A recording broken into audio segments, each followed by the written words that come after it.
Hello， 大家好，我是陈嘉诚。从9月5号我的免费游戏在 Steam 上面开放试玩开始，我就一直在疯狂的修 bug 和增加新功能。这部一直有玩家想要我加入女性的角色，那玩家的体验肯定是摆在第一位，特别是这方面的需求。那其实说实话，这个女性角色我测试了好多个模型，有一些模型是不兼容，就跟我在成本那个视频说到的一样。包括后面我又买了一些，为了满足你们的需求，对，买了一些比较好看一点的。然后测试来测试去，发现只有这个女性角色是兼容性比较高的，而且动画也没有出现太大的问题，也是蛮可惜的，有一些用不了。那我给你们展示一下我之前都测试过哪些女性的角色吧，你们看一下。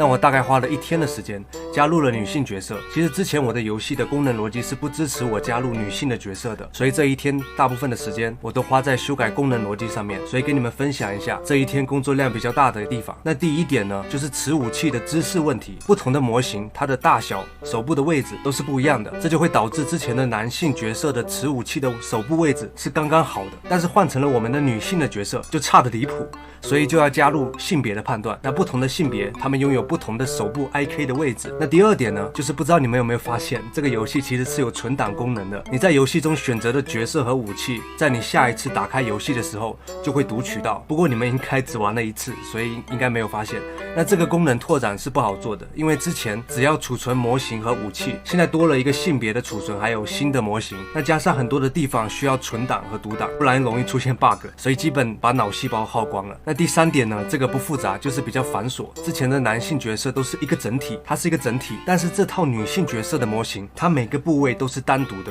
脑袋就是脑袋，衣服就是衣服，那这样就和之前的功能逻辑不兼容了。所以我花了点时间在 3D Max 里面把模型的单个部位合成一个，又因为我们的女性角色有6个，所以我重复了6次工作量。那你们肯定会说，你可以把每个部位都做成自定义的啊，比如说头发、衣服、裤子什么的，确实这样做会更好，但是等于是把整个自定义服装的功能全部重做，而且每个部位的自定义需要存储更多的东西，那工作量也是巨大。那第4点呢，这个比较好做，就是每套衣服的 UI 制作。那不同的衣服有不同的按钮，每个按钮上面的图片都是一一对应的，所以我需要把对应的角色放到场景里面，然后把它截图导入到 PS 里面，然后进行裁剪成统一的格式，然后导出。那第5点呢，就是声音啦，因为我们之前男性的角色他会发出许多声音，比如被上司打他会叫一下，那跳跃也会叫一下，还有近战攻击等等。那之前的声音都是固定的，所以也修改了一些功能逻辑。那我们可以根据性别来播放不同的音效，比如说女性角色被打，她就会叫一下，那个声音是不同的。那最后一个啦，就是动画的调整。男性角色的动画给到女性的角色用，脚部或者手部多多少少都会有一些变形，或者变成外八、手部穿模之类的。那这些都花费了我一丢丢的时间进行了调整。那虽然现在女性角色的动作还有一些细节还是有一些缺陷的，但是总体来说是可以玩的。你们终于可以选择一个女性的角色到场景中去游玩了。那感兴趣的玩家可以更新一下游戏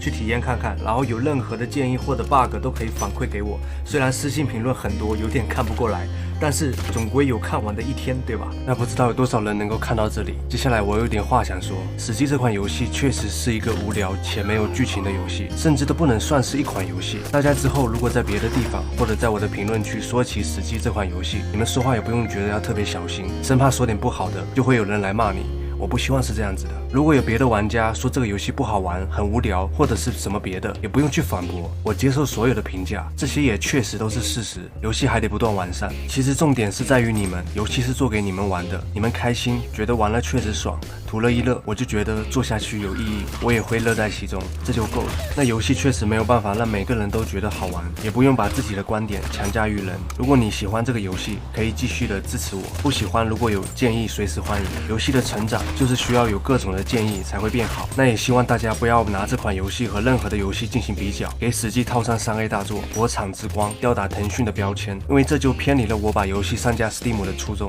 那视频的最后，由衷的感谢大家的试玩了，我们下一个视频再见，拜拜。